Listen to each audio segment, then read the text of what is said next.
இவனை 10 மாசம் சுமந்து கஷ்டப்பட்டு பெத்த இந்த வயித்தை பிரண்டைய கொண்டே அடிச்சுக்கணும். என்ன என்ன பெரிய 10 மாசம் கஷ்டப்பட்ட? உள்ள ஒரு இருட்டு, ஒரு லைட் கிடையாது, ஒரு ஃபேன் கிடையாது, ஒரு ஏசி கிடையாது, கரண்ட் படுக்க ஒரு பெட்டு கிடையாது, பேச்சு துறைக்கு ஒரு ஆள் கிடையாது, தவிச்ச வாய்க்கு தண்ணி தர ஒரு நாதி இல்ல. சரி நம்மளா போய் குடிச்சு தொலைவனு பார்த்தாலும் ஒரு செம்பு கிடையாது. என்ன பெரிய கஷ்டப்பட்ட?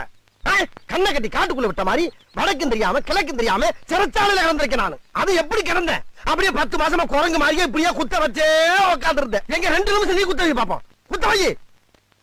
என்ன வச்சு எவ்வளவு ஜாலியா இருந்த நீ? நல்ல 10 மாசமா ஒரே விளாக்கல். வளகாப்புங்கிற பேர்ல வளையல் போடுறது, பூச்சு விடுறது, புது புடவையா வாங்கி சுத்திக்கிறது, விருந்துங்கிற பேர்ல கண்ணதுகள் எல்லாம் குழைச்சு குழைச்சு உருண்டை கட்டியா உள்ள இறக்கி லோரத்தினை கொல்ல பார்த்தது இல்லாம கஷ்டப்பட்டாச்சு.